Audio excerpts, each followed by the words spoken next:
O my Savior, help me. I am slow to learn, so prone to forget, so weak to climb. I am in the foothills when I should be on the heights. I am pained by my graceless heart, my prayerless days, my poverty of love, my sloth in the heavenly race, my sullied conscience, my wasted hours, my unspent opportunities.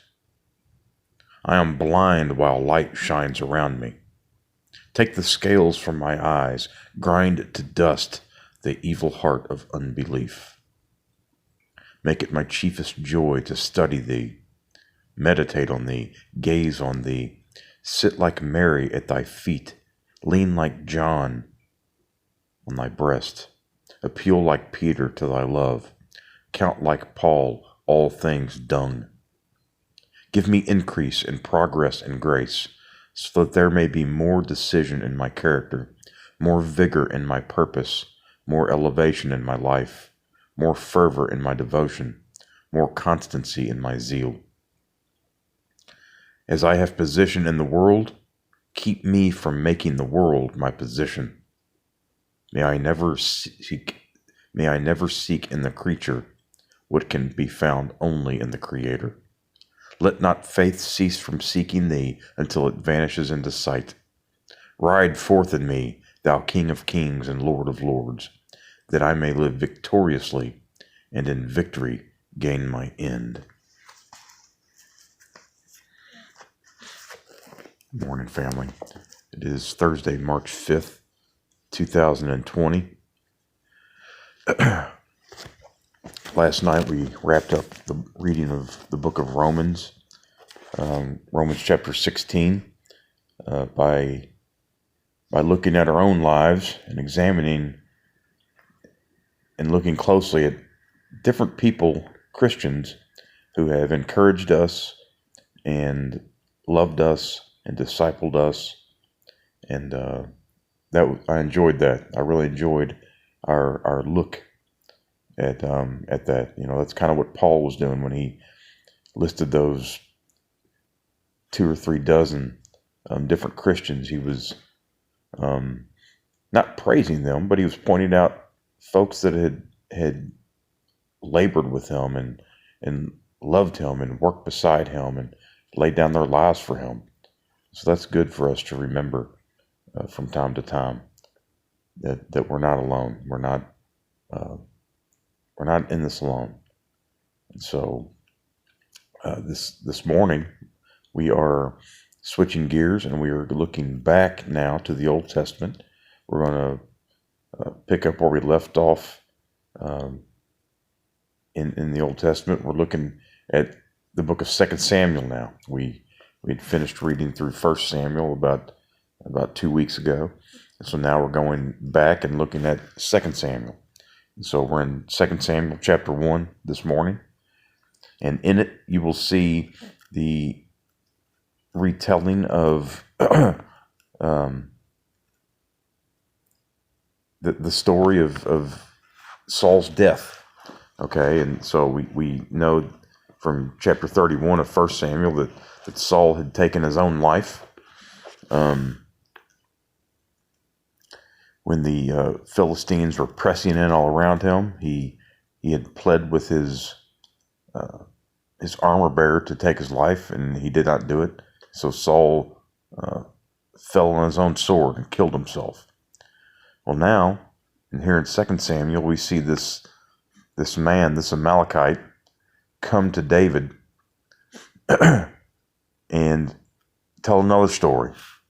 The story about how he killed Saul.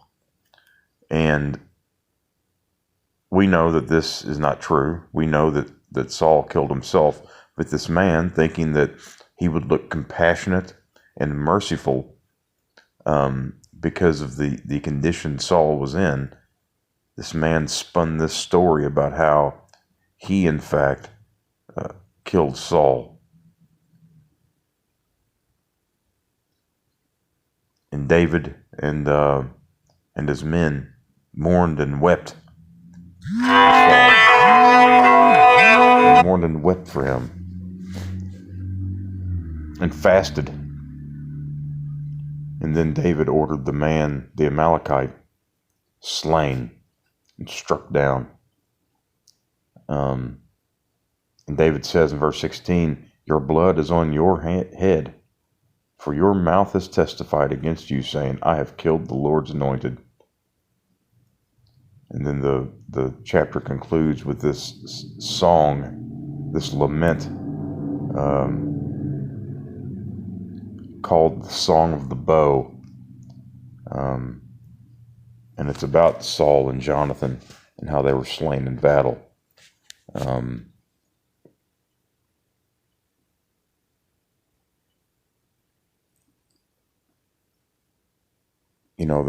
There's a principle in here that I want us to consider briefly, and then I must depart for work. But the principle is this: always speak the truth.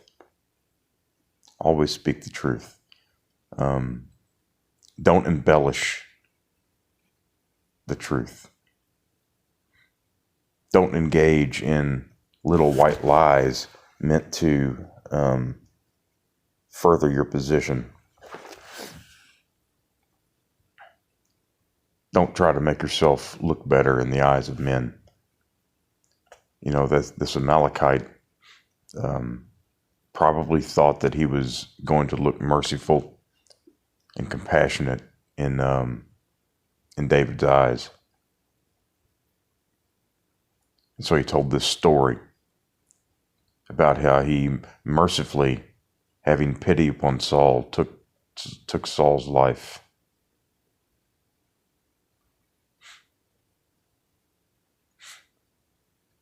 And David didn't see it that way.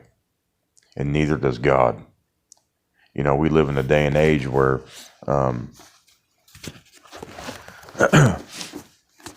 there's this practice called euthanasia.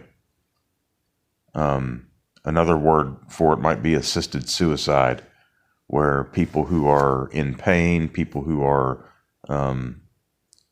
medically without, quote, hope, people who are at the end of their days and their quality of life is decreased, people who just don't want to live anymore. This euthanasia, this practice, is basically mercy killing, is what they would call it. The Bible calls it something else. The Bible calls it murder.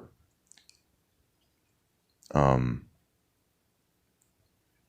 that's what this young man in the story did.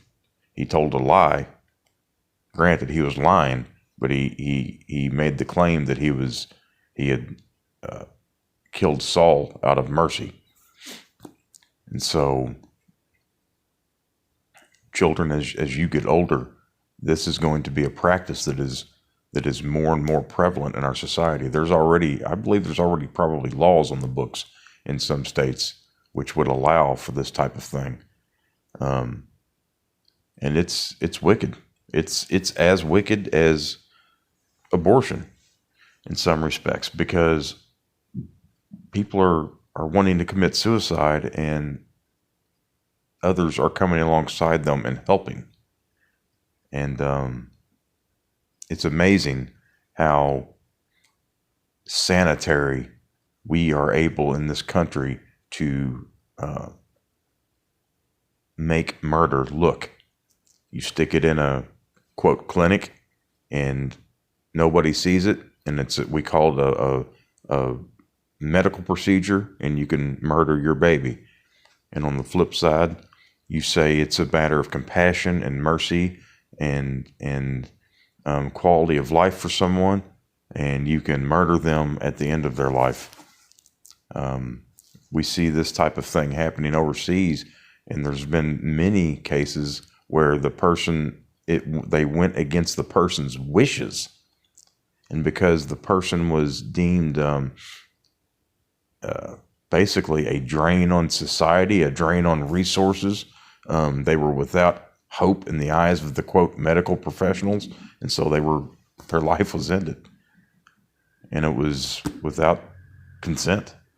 And so I realize this may be a little bit of a stretch of the application here in the chapter today, but at the end of the day, there's quite a few things going on here. One of them is you better always speak the truth, because you will be caught in your lie one way or the other. And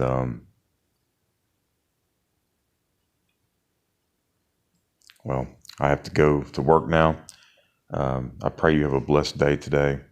I pray, young men, that you consider some of the things we talked about yesterday about being diligent and obedience and first-time obedience. And just know that I love you all very much. And I pray you have a blessed day. Bye-bye.